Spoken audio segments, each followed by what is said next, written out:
Hey, just a heads up that the following content may be disturbing or triggering for some listeners and is not appropriate for children. Please take care of yourself and others who may be listening with you. Welcome to the Bonus Babies Podcast, a show that has no easy answers, only hard questions. And they come out slobbering, overweight, undermotivated, and until they're off of those meds, I have only ever had one psychiatrist that was ever even willing to talk to me. Because sometimes when you're working with kids in care, it's like they have a new foster home, they have a new worker. Like, sadly, some paid professional has known them longer than anybody else. That is problematic. Like, don't you want to know that this child has 17 out of 20 symptoms of these 3 medications? And some of them are homicide, suicide. He ran through a plate glass window. I don't understand what it is. That we can't even take enough time. We took this child from their parent. And then now they've been in multiple placements for multiple short stretches of time. DHS keeps giving them new workers, moving them to a new county. This is happening, that's happening, and nobody is bothered by this but me? Like, I am astounded. We would think it was terrible if someone did that to a puppy. You know, people adopt a dog and then decide to give it back. People are appalled. Can you tell me what you call the kids who you've cared for over the years? We feel that the children that we receive coming into our home are bonuses.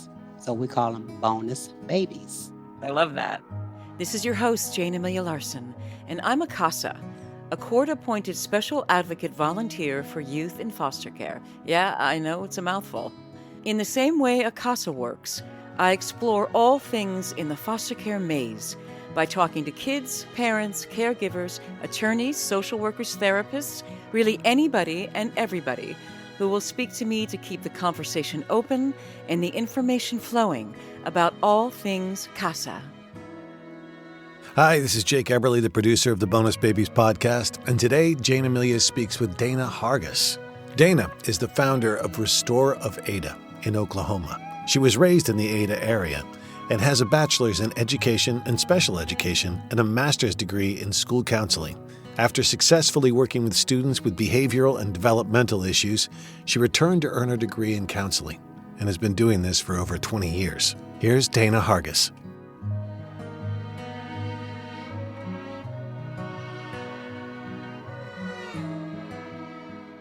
Hey, I'm here with Dana Hargus. Hey, Dana.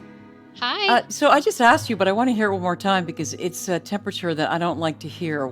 How hot is it where you are right now in Oklahoma? The last time I looked at the little thing in my car, it said 104. No! Oh, gosh. That's just excruciating. And It is. And it's early evening there now. So Yes, and I didn't look right before I came in. I ran a few errands. So it might be down to 97 by now. mm-hmm. But July and August are quite warm. Right, so you're in Ada, Oklahoma. Where's that? Oh, we are south of Norman, 60 miles or so. Okay, give me a little more. Give me a little more than that. So most people know Norman because that's where OU is. Oh, right, of course. Oklahoma University. Yeah. So it would be like 75 miles south of Oklahoma City. Okay, great. I have a bunch of friends from Oklahoma. When they hear this, they're going to be really happy. Yeah. And you were raised in Oklahoma and you stayed there? Well, I didn't really stay. I moved around a bit after high school. I got an associate's degree at a small school here, and then I moved to Texas, and I graduated with my teaching certificate from Lamar University in Texas.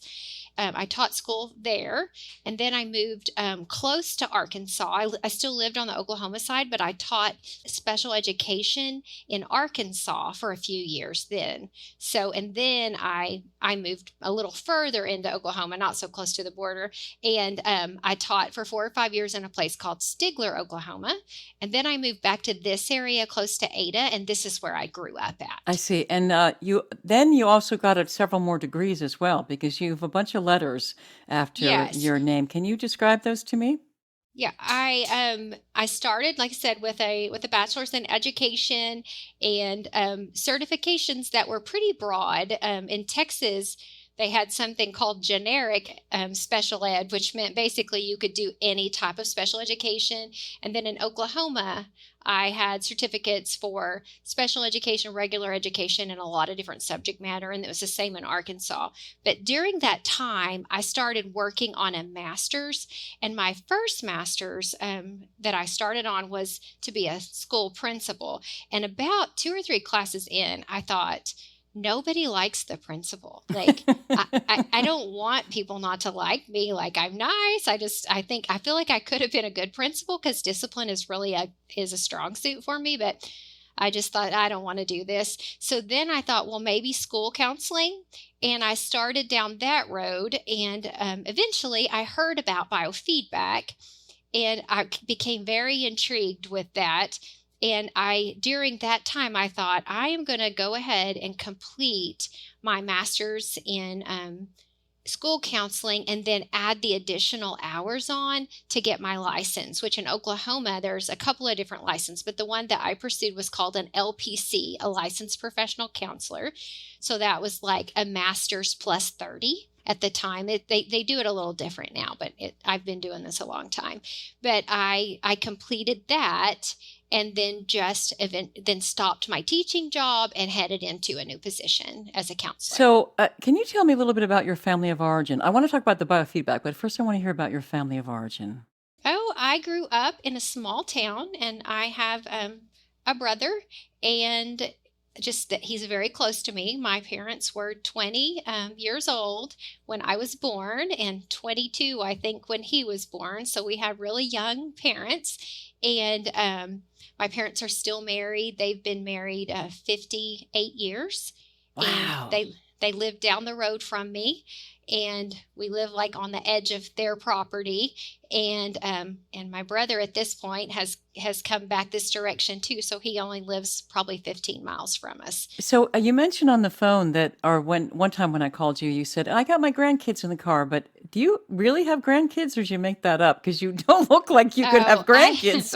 I have 12 grandkids. No, why? Yes, well, I say one of them is not born yet. Like there'll be a baby born in February, and that will be number 12. So I have a daughter that has jumped into parenthood big. She and her high school boyfriend married very young, and then had an opportunity to take care of someone's child for a while. And in the process of doing that, somebody called and said, hey, would you consider, someone from DHS called because they had to go through that approval process to show they were able and willing. And during that time, they asked her and her husband if they would be willing to take 2 other kids, and they did. And then maybe a few months later, they called and said, we have another child, and she's older, but we really think y'all would do well with her. And I was really worried. I was like, this is a whole lot for a newly married, just barely 20-somethings. They were very young. Right. So 4 kids in the house at that point. Well, at some point, the one child, the initial child they were just caring for somebody, that child went home at some point. So then they had 3. And then not long after that, they found out they were pregnant. And they had my grandson, who will be 8 on Saturday. And then a few years later, they have my grandson that is 4. And then a few years later, they had my grandson, who is 3, and then, I guess not many years later. And then now the last one in that family system came along, and he is about 4.5 months old. So now they have 7 children, and the oldest is in college now and doing really well. And then the next 2 were adopted, and the last 4 they gave birth to. So that's the bulk of my grandchildren, and then my other children have just peppered a few along the way. Right. So you have biological children as well as adopted children, right? Did you? Correct. Yeah. Did you foster to adopt, or how did you happen upon having adopted kids? Well, I always felt like that I wanted to foster, even when I didn't have a word for it. This is a strange story, but I remember it so clearly. My mom and I watched the movie Annie, and I was so intrigued by the whole process. And And she and I haven't talked about this, so I wonder if she remembers this. But after it was over, there was this road that we walked on sometimes, and we crossed over the road and we got up on this road that was near my grandparents' house, and we were walking. And I said, I just don't understand why you had us. And my mom said, what are you talking about? And I said, why would you have children when you should have just went and picked some out? Because like in Annie, you know how Daddy Warbucks just comes and picks one. Yeah. And in my mind, I thought, I'm glad I'm born, but if somebody needed a mom, you should have done that instead of this. And she was just taken aback. She was just like, Dana. Right. How old were you when you had that observation? Oh, I mean, just roughly. Probably 9 or 10. I was just a little kid. Yeah. And I was just really I couldn't stop thinking about, because I was envisioning it like the movie, that there's just all these kids and some mean lady's taking care of them. And it's all you got to do is pick one out. You should have picked one, and she just kept trying to explain it. It was just a movie and it wasn't really like that. But from that point on, I had the idea in my head, someday I will take care of children that somebody else doesn't want to take care of. It was like that was always there. And I married young. And while I was, even while I was in Texas going to school, I thought, I was kind of interested in foster care and kept thinking about it. And I filled out an application and they just responded that I was too young. So that didn't work out. But then later, after I was teaching school and we moved back to Oklahoma, we started that process again. And that time it did work out. And I had a few kids pass through my home before my current children arrived. But then when I got my son now he just turned 40, I guess last week. Wow. Probably. And, he had a lot of struggles in his life and a lot of difficulties learning. And he's really the reason I got interested in biofeedback, because I tried so hard for him not to have medication and not to struggle. I just felt like his things were harder than they should have been, but I did everything I knew to do. And often it just wasn't enough. So he came on the tail end of a couple of little girls that lived with me for a few months. And then, it wasn't long till maybe 6 or 7 months with a few other kids peppered in there that I got my son that's 32 now, and they called me with that. And my stipulations were I would prefer not to have babies or teenagers. And we talked about that, and they said, oh, that's fine, and not to mention that the foster child I had, who's my son, he was very, very hard. Like, he didn't sleep well. His behavior wasn't good. He needed so much intervention. Like, basically, he had no learning, and what we know about kids in trauma, their brains aren't ready to learn. So he just really had a rough time and did not have any education. So as an educator, I was spending a lot of time trying to fill those gaps in for him and help him just even get a start on learning to read. He was like 8 and couldn't read or didn't know even the letters in his name. So that following spring, as I was getting out of school, they called and said, hey, we have this baby. And I said, oh, remember, I don't really want a baby. I feel like that's a lot when I'm working. And, and they said, well, you have all summer and it's like a short term. And they just kept saying all this stuff. And I just said, I tell you what, you call my husband, and if he agrees to it, we're in, because I knew he would say no. And then they called me back. He didn't even call me. They called me back and said, pick him up on your way home from work. And I'm like, wow. Like, he said yes. And they said, yeah, we told him, so I pulled up. Okay. So did he actually say yes? He did. Or yeah, he did. So I pulled up at DHS and went in, and they hand me a car seat and a baby and 2 diapers.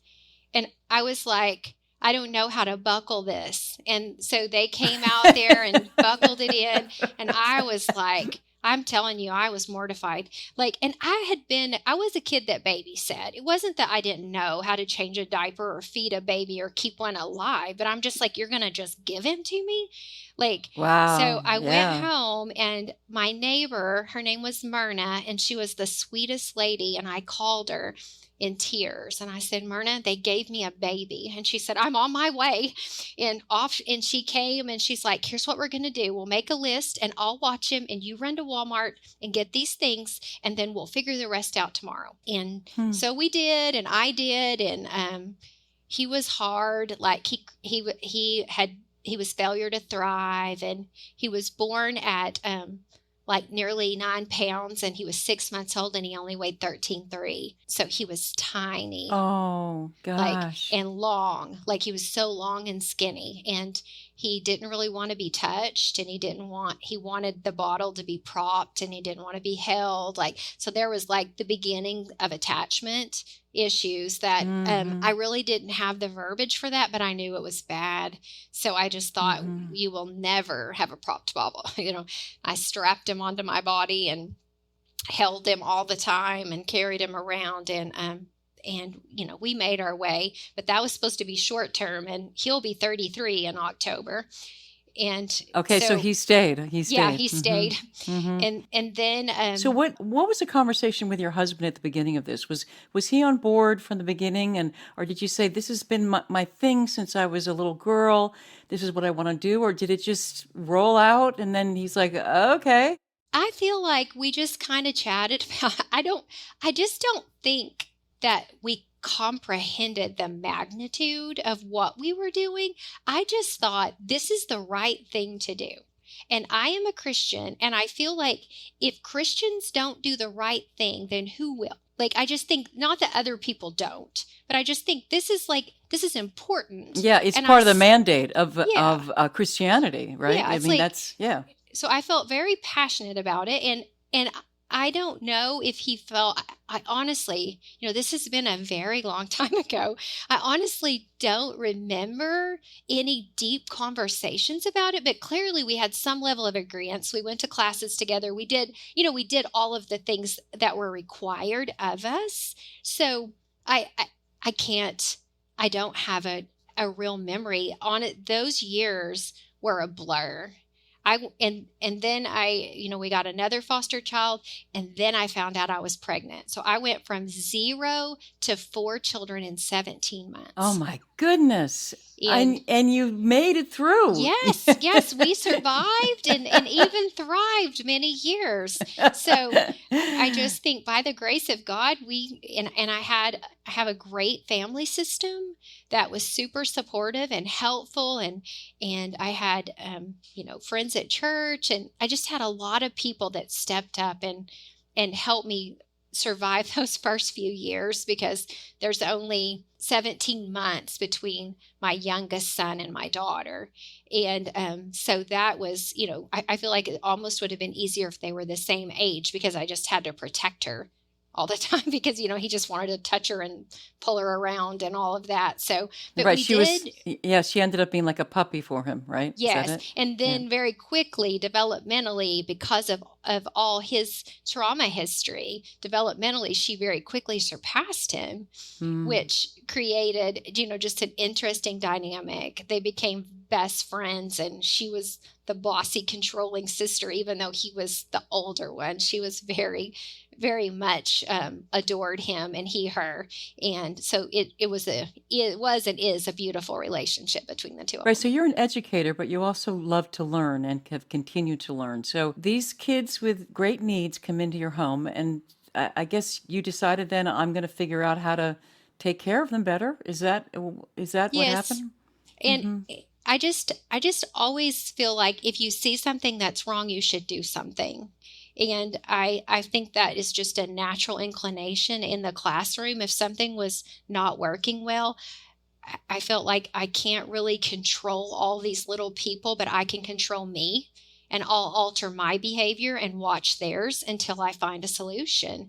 And so I just kind of implemented that same thing with the people in my home. It became it was such a fertile ground to learn. My oldest son, the one that struggles the most, I've learned more from him than I've ever learned from anyone.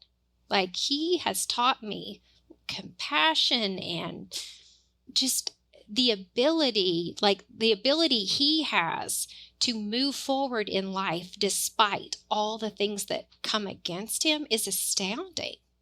And watching that and being privileged, people say things and I think, what are you what are you thinking? Because they're like, oh, I just can't believe you've done all this and all that. And I'm just like, I feel like I'm the one who's blessed. Like, I was blessed to have them, blessed to learn from them, blessed to be honored for them to live in my house. So that idea that somehow I'm a saint for having this burden is, I just think it's not, I can understand how you can get into something and it can be hard. But I think so many things are about perception. And if you work on your perception and you realize that to take care of another person, and especially another person that someone else was unable to take care of, it's a gift and it's a blessing, and you should be grateful that you've been given that honor. There's a little Facebook thing that pops up every year, and it says, the magnitude of the fact that someone else's child calls me mom. There's not ever a time that doesn't, I'm grateful for that.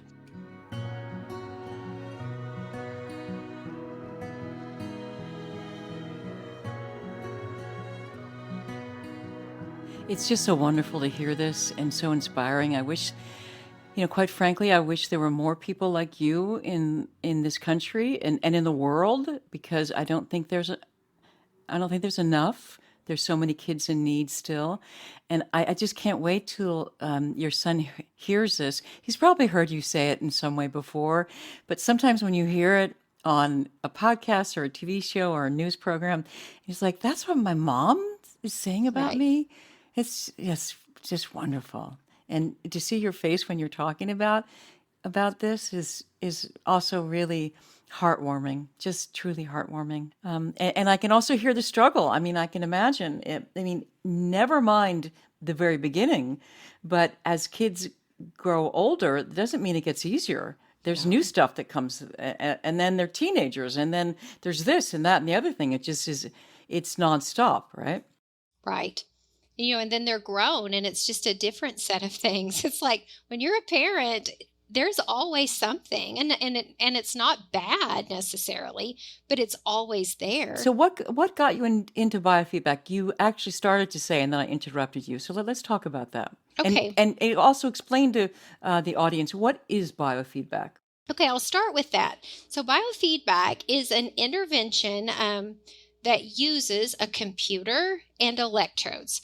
And I'll kind of describe what it looks like to give you a better picture. So you place the electrodes on the head, and where you place them is decided by an intake process where you ask a lot of questions. And that helps you narrow down, okay, this part of the brain would be the place to start. Nothing goes in through the electrodes. It's just a way to pick up the brainwaves. So those brainwaves are current, and they'll come out just like if you did an EEG.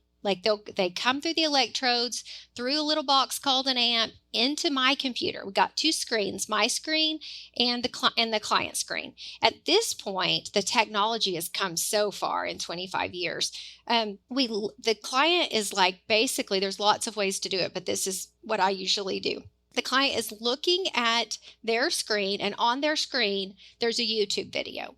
And the biofeedback has filters that are applied to that screen. So if the brain is doing what you want it to do, in other words, staying within this frequency range that you have kind of preset, and then the screen becomes wider, you can see more of the picture, it's clear, and the volume goes up. If the brain darts off and is making frequencies that aren't conducive to what we're trying to achieve, then the screen gets small, foggy, and the volume will decrease. So you're getting a series of yeses and nos. Just, back and just like the brain can learn to play the piano or ride a bike, the brain can learn to do something different. My favorite analogy is that of a car. The biggest problem we see in our society now is that people idle too high. And it's like life and stress and phones and poor sleep and bad food and crap water. It all contributes to a system that is not well regulated. So when that brain is idling high, it comes out in so many different ways in the body. If you think, what isn't brain related? I say nothing. Like there's just, I doubt you could come up with a problem and I would say, oh yeah, you're right, that's not brain related. Like any problem we have has a brain connection. So you've got this system that's idling too high, and the goal of biofeedback is to help it downshift to a more comfortable place. Because if you're constantly idling high, everything that happens is overwhelming. Everything. The stoplight turns red and it feels like you're going to explode, or the kid spills the milk on the floor and the parent's screaming, or just things that are just inevitably going to happen. Take that brain and tip it over, because the brain is so overwhelmed all the time. And it's like people are taking pills to go to sleep, and then they get up and they consume copious amounts of caffeine, and then they don't know why they have a panic attack. Right. You know, it's just so many struggles come from that high idling brain. So the biofeedback gets the brain to idle lower, which gives you a threshold for stress. It's like over time, the brain will recognize what you're asking me to do is better than what I'm doing. And once we figure out, okay, what are we doing at what frequency, there's a whole process, then the brain will idle at this new place. And we have like a list of things that people, like by the time the intake's over, we list the things. So it might be like, I have anxiety, I overthink, I tend to have anger. You know, we have this whole list and we keep working our way through the list. Well, after we get the initial sight and we just repeat that week after week, then we look at our list and we're like, okay, we got everything but this OCD thing. And so now we're going to move the electrodes somewhere else, because different parts of the brain do different things. You'll get a great bang out of that process that goes into calming. Once that brain is calmer, usually you're going to sleep better. You might have less anxiety. You might have, but at the end, we're going to like go looking for what else is left and moving the electrodes, try to get rid of the other symptoms that people come in for. Right. So just so I'm clear, it's actually the client or the patient who's doing the work, but with your guidance as the biofeedback therapist trainer. But it's actually the person who's seeing how they can control and modify their levels, right? It's correct that it's the person, but it really doesn't feel like effort, because rather than being a conscious part of your brain, it's the subconscious part of your brain. So it's really all you have to do is show up and watch the screen. Like it doesn't feel like work. Most adults are able to say, oh, like I'm more relaxed in my shoulders. Oh, like I feel like my head doesn't hurt anymore. Like that, most adults give me a rundown of physiological symptoms. Some adults will say, especially women are the best reporters in terms of what's going on in their body. Like men aren't great reporters. We're able to, we send symptom check sheets home, and that's helpful to gather information about how the week went. And if I can get them to fill it out in one color and their wife to fill it out in another color, then I really have what I need. And some kids can report and some can't.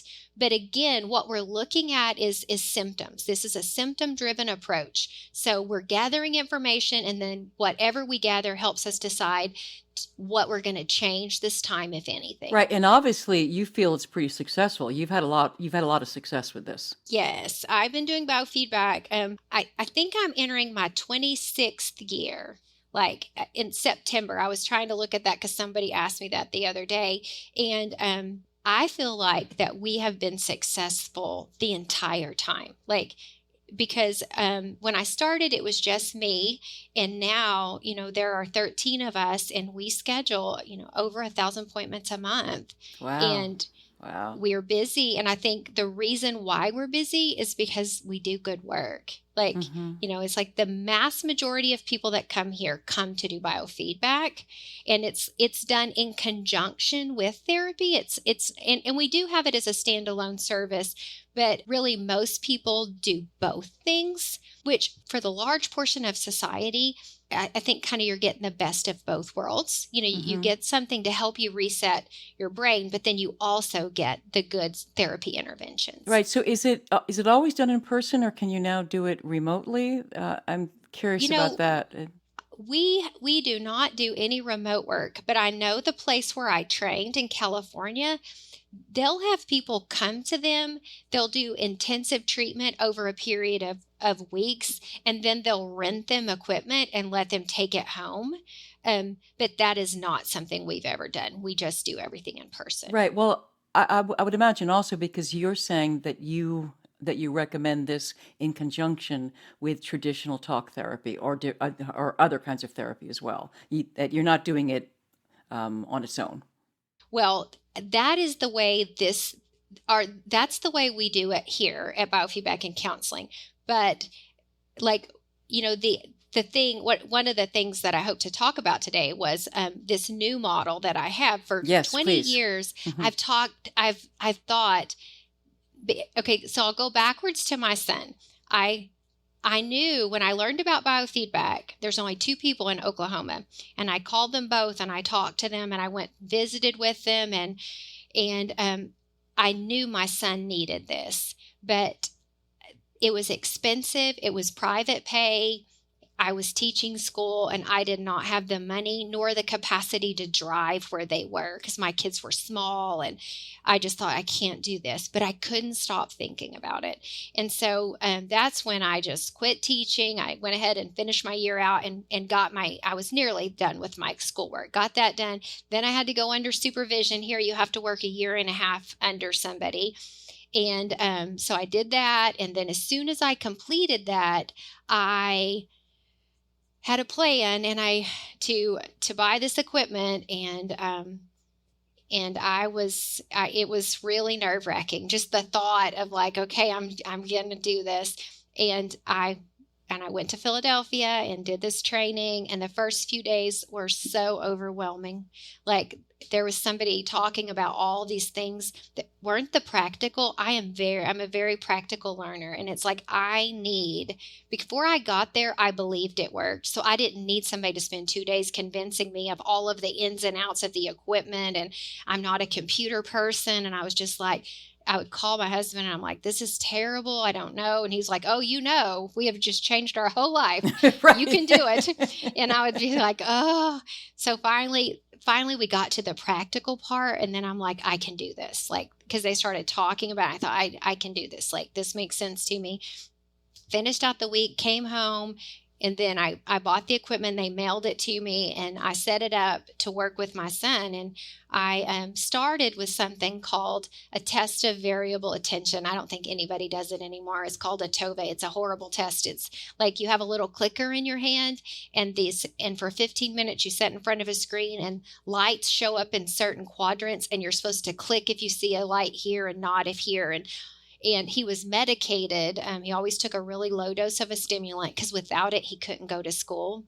Like, I would take him off of it and not tell them. And within 2 days, they would call and say, he's really having a hard time. Can somebody come get him? And I would be like, oh. And I would try like all these supplements. I just tried all these different things, and there would always be a problem. So on the medication, I gave him that test.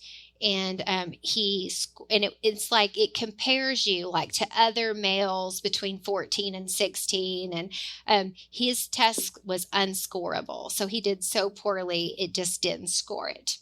And I was like, oh wow, like I knew it was bad, but that's really crazy. So I did a session a day for 40 days.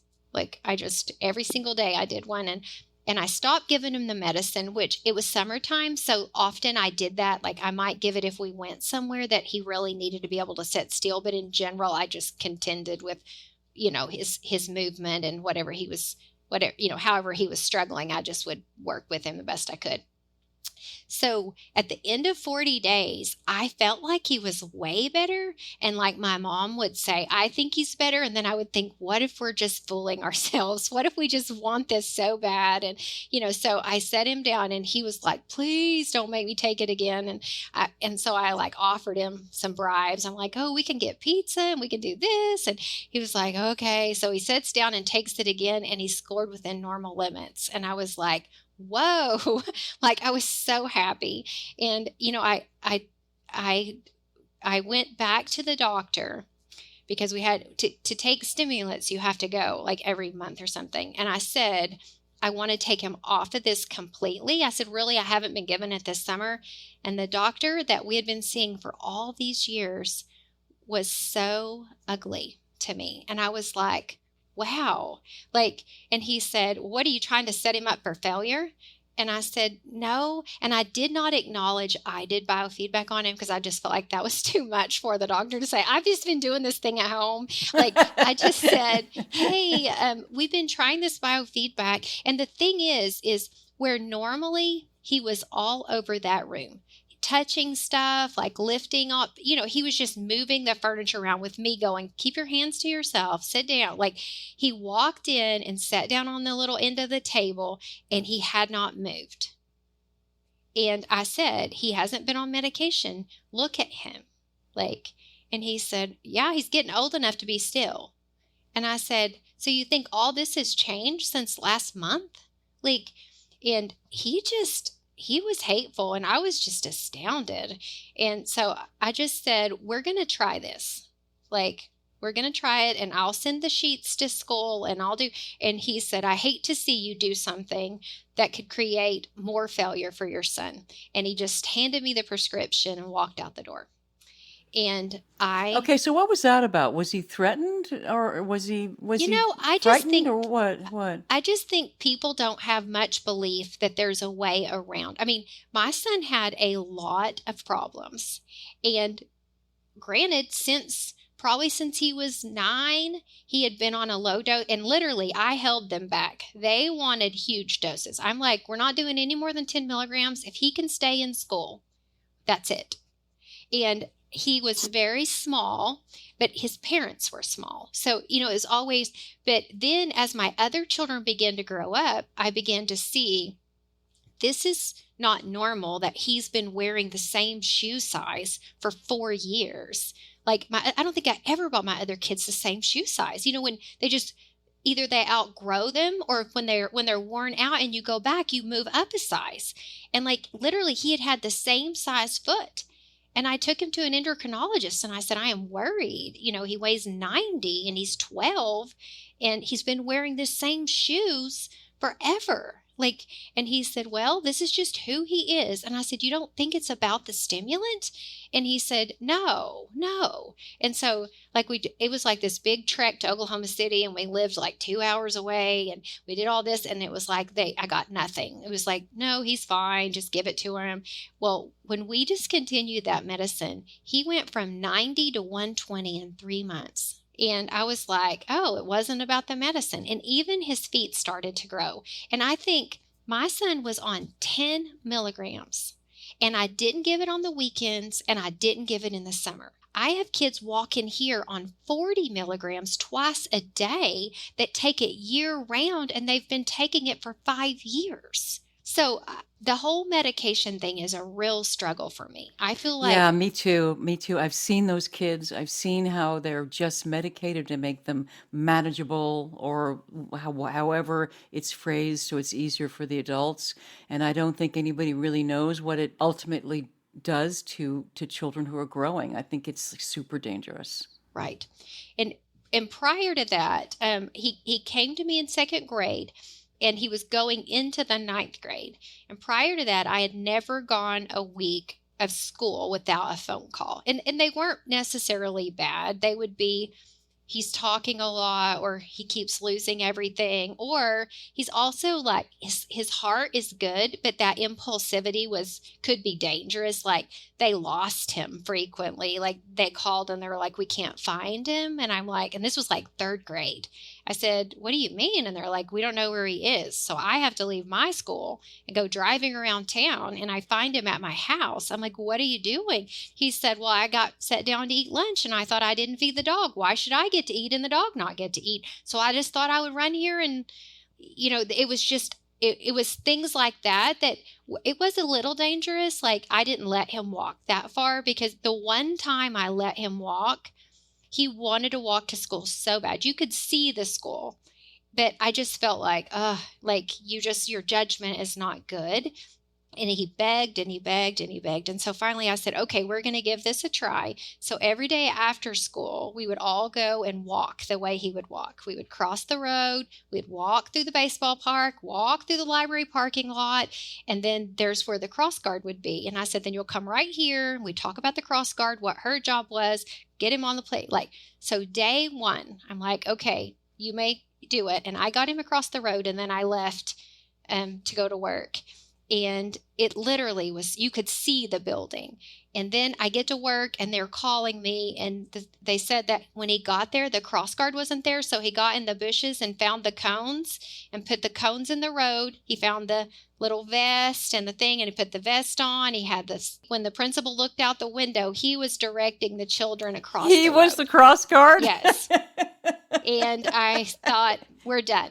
Like, you're not walking to school anymore, because I just thought, and the thing is when I talked to him about it, he was like, well, somebody had to do it. I admire him for it. Yeah, I think it's pretty awesome, actually. Yeah. I mean, I can see maybe inappropriate, but kind of awesome. I mean, yeah, he's a great guy. He is. He's just a great kid, a great man.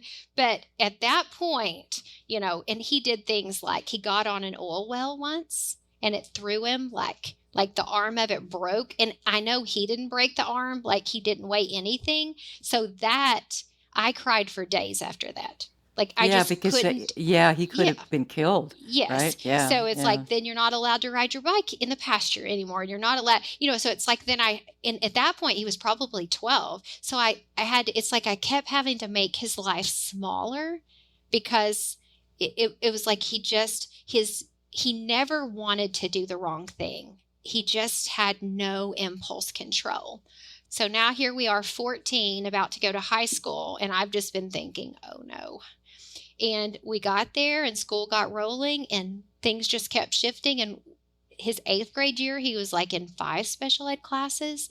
And that 9th grade year, he went to 2. So it's like he just got more able. Like, I don't want to imply that he was no longer disabled in any way, but he had control to sit and to listen. And he had always been a really good auditory listener. So if he could get in a classroom, like a history classroom, where the teacher talked, he could learn the material. If he heard the material, and then he would go somewhere and they would read the test to him, and he was able to say, oh yeah, that's so-and-so. So especially the things he enjoyed, he was able to learn. So that really spurred me on. It's like, okay, I'm ready to go do this on my own. And that started my practice. That was probably in, I guess, 2000 that we did that.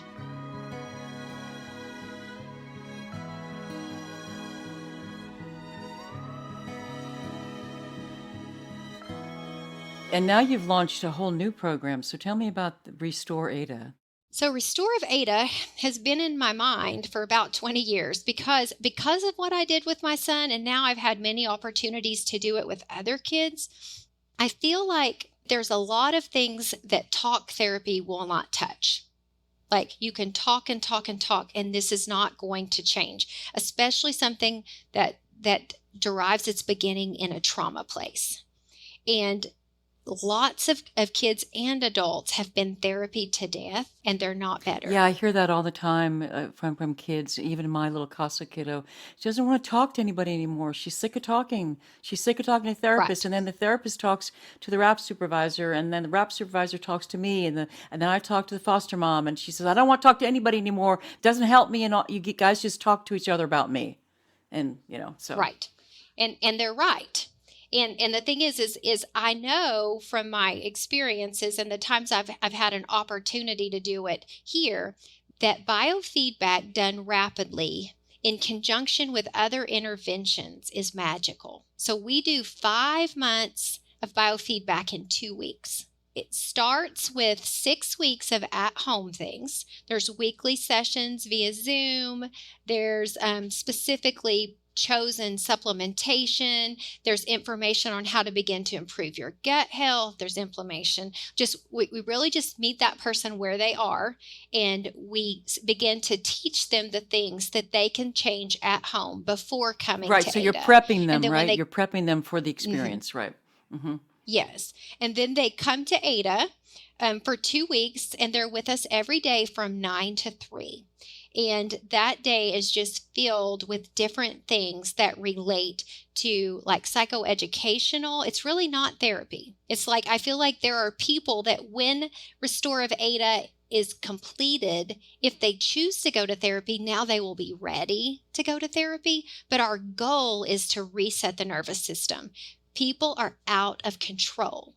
And that kind of fast intervention, if you wanted to learn something new and you were going to work at it for 30 minutes once a week, or if you were going to work at it for 45 minutes in the morning, 45 minutes in the afternoon, every day for 2 weeks, along with, we have all these other interventions that impact the nervous system. We look at, there's physical interventions because you can have trauma stored in your fascia, and we work on that, and we do it together. And then we use PEMF, like electromagnetic frequency therapies. We just have all these different interventions. Heart math, which is about your heart rate variabilities, to begin to get that nervous system reset. And it's like last year we ran some sessions, and it was so good. And I knew it would be, because sometimes in town, I'm kind of known for like, I can work with a kid and like pull them out of the fire, because if they, it's like, oh, they've gone through 12 foster homes in the last year. And, it makes me sad that it takes that to get them here. Like, I'm like, why don't we start here instead of end here? But so they'll ask me, will you see them every day or more than once a day? So then I'll just add them and see them a lot. And the outcomes are always so good, because I'm not trying to force them to talk to me. I'm just spending time with them that allows for a really good connection. And then we do biofeedback. Yeah, this sounds so encouraging. So who is the population that you're treating when they do the prep and then they come to you in person? Is it all ages? Is it mostly adults at that point who haven't had success with regulation, or what? Tell me about that. It would be all ages. And like, this is truly a new business. Like, I kept trying to figure out how to do it. I've ran through a lot of scenarios. About 10 years ago, I thought, that's it. I'm going to buy a mental hospital. I'm doing this. And I just kept thinking about it, because I knew that I could do, like, I feel like our inpatient mental health is a nightmare. Like, I don't see people better. It's really good if you're going to die because you're drinking yourself to death, or you're going to kill yourself, or you're going to kill someone else. That is wonderful, because they have the staff, the intervention to keep you from death or murder, or, it's like, that's good. And if you can't stop drinking, it's good, because you get in there and they'll work you through that. But I don't see good outcomes for adults or children from inpatient care. And we spend a small fortune.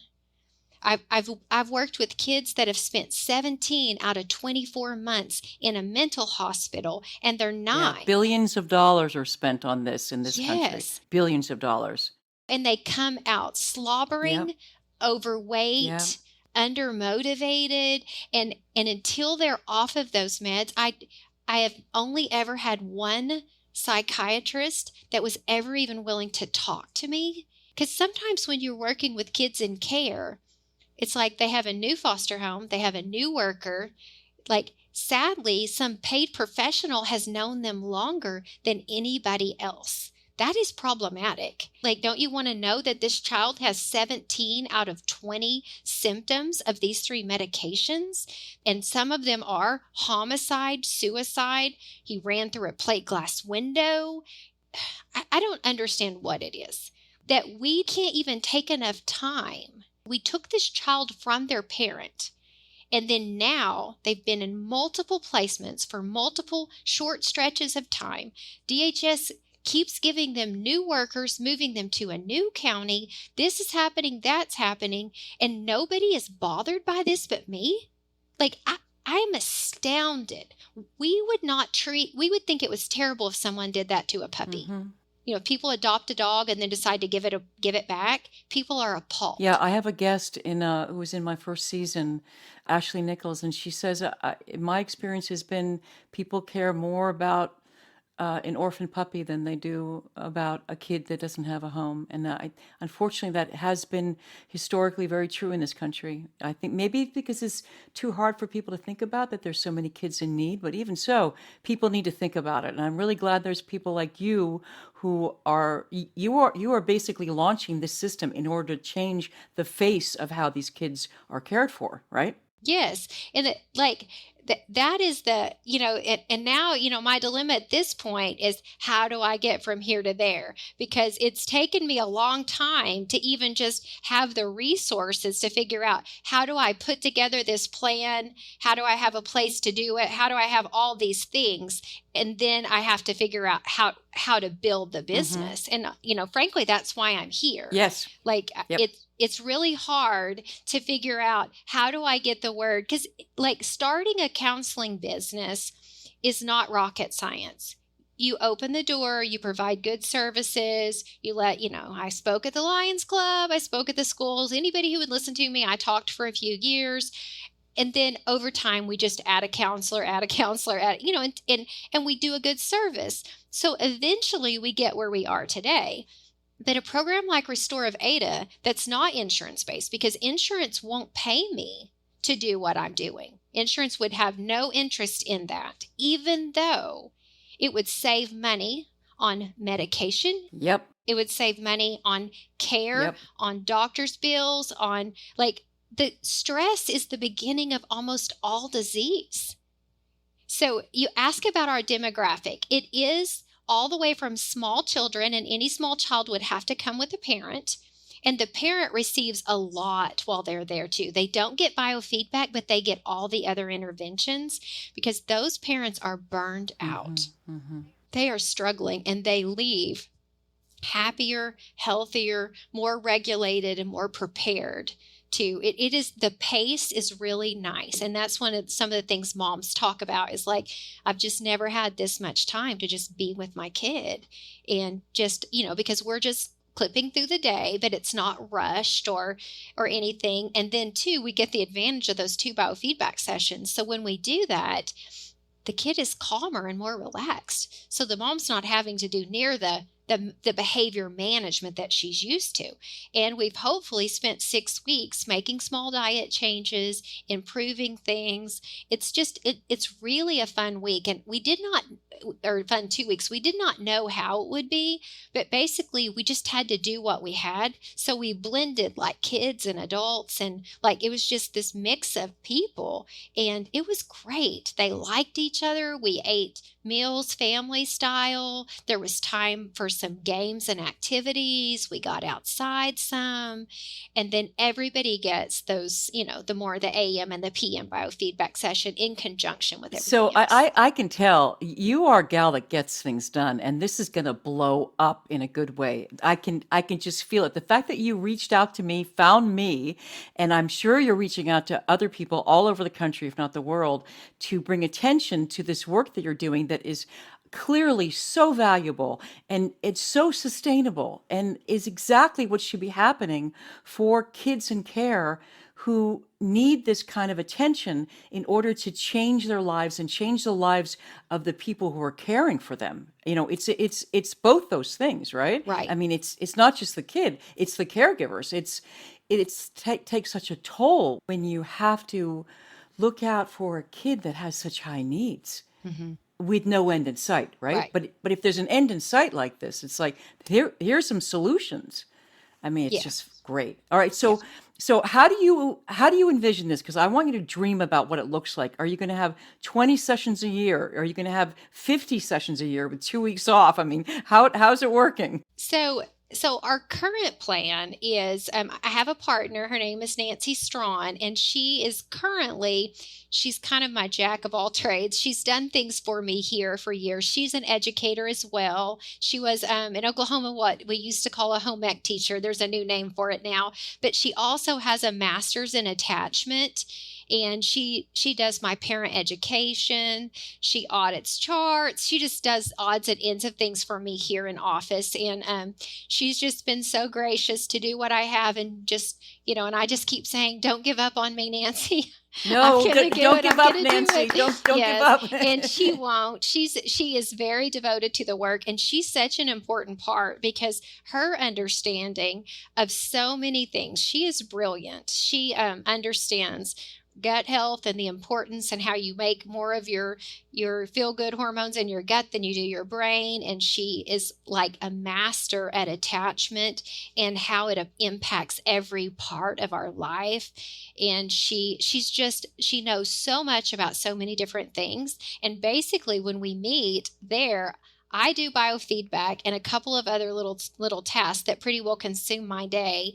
And then we have a little girl in the kitchen that helps us. And then Nancy is the jack of all trades. Like she just keeps the rest of the day running, and we also have something called Restore Plus.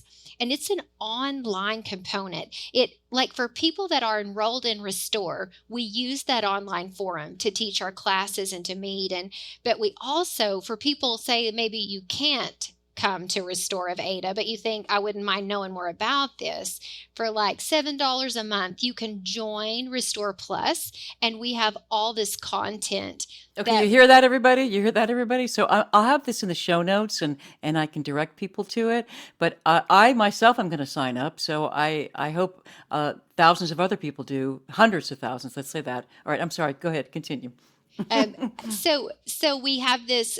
So we just are creating content, and then we'll also have live Q&As and like, just depending upon the demographic that we're dealing with determines what we're adding to the content at the current time. But we just want people to know that there are a lot of practical things you can do for yourself and your child, or your spouse, or because I think there's a big need in the first responder world. It's like those folks, they try to come here to get the help after, it's like they've been laid off from their job because they can't, they're having panic attacks and they're unable to do their duties. But the way insurance is structured, they want them to come here once, maybe twice a week.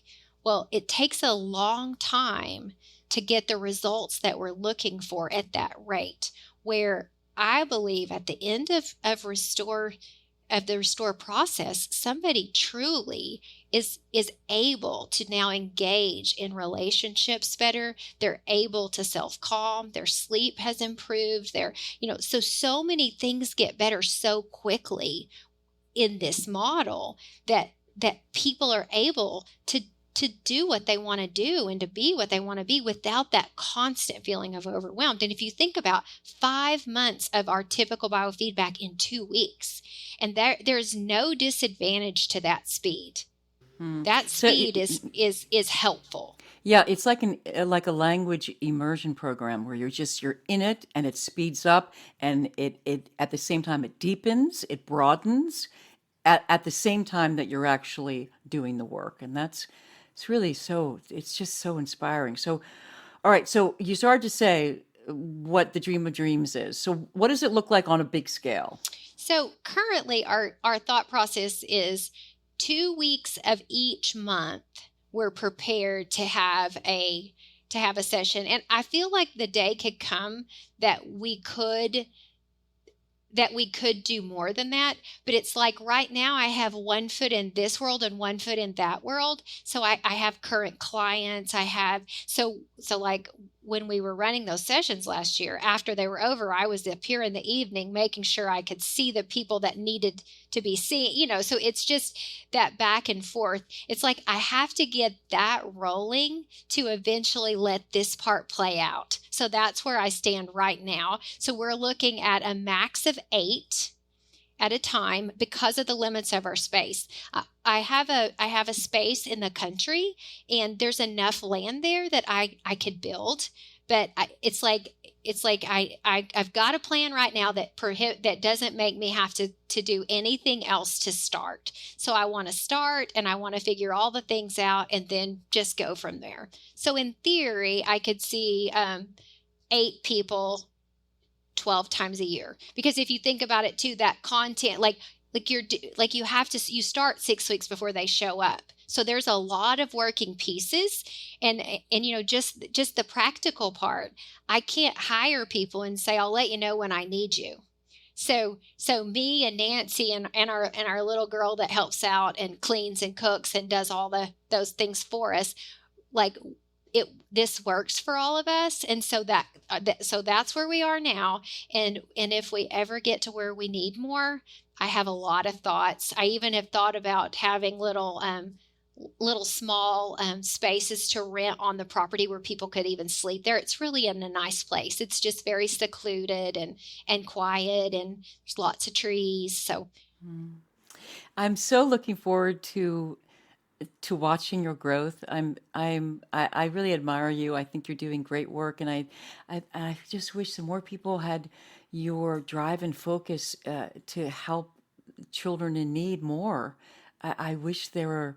I mean, thank goodness there's you. Thank goodness. I mean, because you're a powerhouse too. You're like 10 people at once. But I'm hoping that when people hear this, they also realize that there are options out there like yours. If they feel overwhelmed, that there are options out there that they can choose to heal in a different way than in the standard way, which we know fails and fails and fails us. I've always said that what we're doing doesn't work. And I've had all these ideas, and I feel like I've taken all the thoughts I've had for the last 20 something years and thought even further back than that, because I was an educator for 9 years, and I would just look at my kids and think, what are we doing? And when you worked with emotionally disturbed kids, most of the time they're either adopted or fostered. And it goes to the notion that this is not just nature. This is about the lack of nurture. And I know that what I do works. And I had a friend, she's like, I don't even know how you know what you're doing. I'm like, the work part is the same thing I've been doing all the way along. It's just now figuring out a different way to do it. So it's not, do I know how to get results? It's like, how do I get people?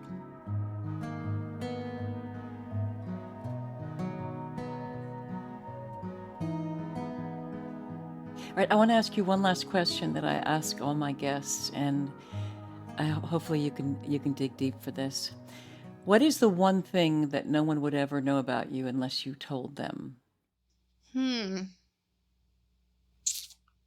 Maybe that I think everybody perceives me as brave and gutsy, and I see why. I've done a lot of different things, and I've taken a lot of risks, but there is always still that piece of me that says, what are you doing? You have a successful business. Why would you take this risk? What if you fail? What if you can't make it? And I would love it if that voice wasn't there, but I'm grateful that I never let that voice stop me from doing what I know needs to be done. Wow. That's what an interesting insight, that you're grateful for not letting that little inner destructive voice stop you from doing your good work. Yeah, and being your best self. Wow. Is there anything else you'd like to add, Dana? My hat's off to you. As I said before, I can't wait to see how this just blossoms. I mean, I can feel it. I can feel it in my bones that it's going to happen. So, well, I just appreciate the opportunity to be here and to share. And it's like I kept pondering, how do I get from here to there? And then this marketing group gave me a number of ideas that I didn't really care for. Like, I'm like, oh, that's not me. But when they gave me this one, I thought, okay, I can do this, because I do, like, one of my greatest joys is just helping people see something differently. And I feel like that's a gift that I have. It's like I can share the passion that I have for something, and hopefully that rubs off on the next person. Because I want us to do mental health differently, not just in Ada, not just in Oklahoma, not just in America, but everywhere. What we're doing doesn't work, and we need to do something differently. And the thing is my model will do no harm. And the models we currently have, I do therapy for people to help them recover from what they experienced inpatient. I work with people who have problems in their physical and mental health due to medications they have that impacted them negatively. I work with children who have Tourette's that was induced by a stimulant, but even after you stop, the Tourette's doesn't go away. Isn't that a concern? Like, I just feel like there are all these things that we do in our culture that are destructive and, frankly, in my opinion, wrong. But I think if you're going to say something is wrong, you need to know what are we going to do differently? If we're not going to do this, what do we do? And I feel like I have found something that I truly believe will change lives, and that I just want an opportunity to give that a chance. Thank you, Dana. Thank you so much. Thank you, really. You're welcome. Wow. Dana, thank you so much for coming. This biofeedback program, coupled with counseling, sounds amazing. And if the results are as successful as you say they are, there's a bright future. There's a bunch of research out there that supports what you're doing as well. And with the volume of patients you're getting, a mixed method study could add even more benefits to your program. And like Jayne said she was going to do, I'm going to sign up and check it out myself. What you're doing is really an inspiration, and I hope this program takes off. Thank you again. Stay tuned for more episodes and subscribe for notifications. All the best, and be well. If you or someone you know is harming themselves or thinking about harming themselves, go to crisistextline.org. If you see something, say something. If you suspect a child's health or safety is jeopardized in any way by parents or anyone else, contact the Child Protective Services Agency in your county. 24-hour hotlines are staffed by trained social workers who will help you through the process, and you can do so anonymously. In California, you can call the Child Protection Hotline at 800-540-4000. So if you see something, say something. You might be saving a child's life. If you want to know more about becoming a CASA anywhere in the country, go to nationalcasagal.org. And in LA, casala.org. And if you want to know more about becoming a foster parent, check out the National Foster Parent Association at nfponline.org. There's also faithfosterfamilies.org and adoptuskids.org. There's tons of other information online as well, so you can just hunt around. We also want to thank the supremely talented Christina Apostolopoulos for her beautiful original music. You can find her music on Spotify or Instagram at Christina Aposta. And also thank you to Yukon Har for his engineering. Thanks for listening, and if you like what you hear and you find it as valuable as we do, please rate us and hit subscribe. You can also make a donation at bonusbabies.org. See you next time.